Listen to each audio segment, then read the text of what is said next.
जय माता दी। नमस्कार दोस्तों, स्वागत है आप सभी का हमारे YouTube चैनल पर। आज मैं सुनाऊंगी जीवित पुत्रिका की व्रत कथा। यह व्रत पुत्रवती स्त्रियां अपने पुत्रों की जीवन रक्षा के उद्देश्य से करती है। इससे उन्हें पुत्र शोक नहीं होता। इस व्रत का स्त्रियों में बड़ा आदर और प्रचलन है। इसे वे निर्जल रहकर करती है और दिन रात उपवास करके दूसरे दिन पारण करती है। इस व्रत में भगवान सूर्य देव की पूजा की जाती है और उनसे अपने पुत्र की दीर्घ आयु, आरोग्य एवं बल बुद्धि के वरदान हेतु प्रार्थना की जाती है। इस व्रत को करने वाली स्त्री उस दिन चाकू का प्रयोग नहीं करती और ना ही फल अथवा साग सब्जी आदि काटती है। भगवान सूर्य देव की मूर्ति को स्नान कराने के बाद वस्त्र आदि पहनाकर धूप दीप से उनकी पूजा और आरती करने के पश्चात बाजरे और चने से बनी वस्तुओं का भोग लगाती हैं। कुछ महिलाएं सप्तमी की रात्रि को उड़द की दाल पानी में भिगोकर रख देती है और प्रातःकाल उसमें से कुछ दाने साबुत ही निगल लेती है। वैसे यह इस व्रत का विधान नहीं, लोक व्यवहार की बात है जो शायद दिन भर निर्जल रहने में असमर्थ महिलाएं हेतु प्रचलन में आ गई है। इस व्रत की कथा दूसरे की पुत्र की रक्षा हेतु त्याग एवं दया का जीता जागता उदाहरण है, जो इस प्रकार है। कथा। प्राचीन समय में जीवूतवाहन नाम के बड़े दयालु और धर्मात्मा राजा थे। एक दिन वे पर्वत पर घूमने के लिए गए। उसी पर्वत पर मलयवती नाम की एक राजकन्या देव पूजा के लिए आई हुई थी। दोनों ने एक दूसरे को देखा और दोनों के हृदय में प्रीति उत्पन्न हो गई। राजकुमारी के पिता और भाई भी उसका विवाह उसी राजा के साथ करना चाहते थे। राजकुमारी का भाई भी उस समय उस पर्वत पर आया हुआ था।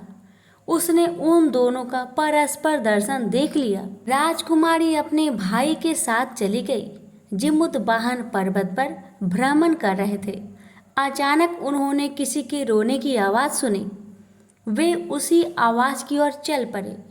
थोड़ी दूर आगे बढ़ने पर उन्हें मालूम हुआ कि शंखचूड़ सांप की माता रो रही है। पूछने पर पता चला कि उसके एक ही पुत्र हैं, वह भी आज गरुड़ के भोजन के लिए जा रहा है। जीमूतवाहन के मन में दया आ गई।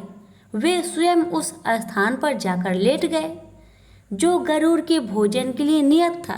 गरुड़ ने अपने समय पर आकर जीमूतवाहन पर चोट से वार किया, किंतु वे शांत भाव से चुपचाप पड़े रहे।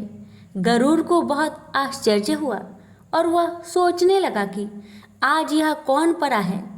जीमूतवाहन ने कहा कि आपने खाना बंद क्यों कर दिया? अभी मेरे नाड़ियों में खून बह रहा है और मेरे शरीर में मांस है तथा तुम्हारी भूख बुझी नहीं मालूम पड़ती है।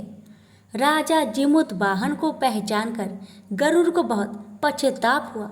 वह सोचने लगे कि एक यह है जो दूसरे के लिए अपने प्राण दे रहा है और एक मैं जो अपनी भूख मिटाने के लिए प्रतिदिन दूसरों के प्राण लेता हूँ। इसी प्रकार अनुताप करते हुए गरुड़ ने अपना कालांकित रूप दिखाकर और अपने पापों का प्रायश्चित करते हुए उन्होंने राजा से वर मांगने को कहा।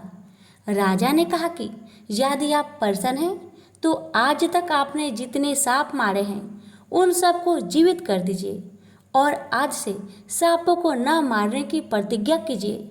गरुड़ ने वैसा ही किया। उसी समय राजकुमारी के पिता और भाई जीमूतवाहन को ढूंढते हुए वहां पहुंच गए। वे उसे पाकर बहुत प्रसन्न हुए और उन्होंने राजकन्या का विवाह जीमूतवाहन के साथ कर दिया। उस दिन आश्विन मास के कृष्णा पक्ष की अष्टमी थी। तभी से यह व्रत प्रचलित है।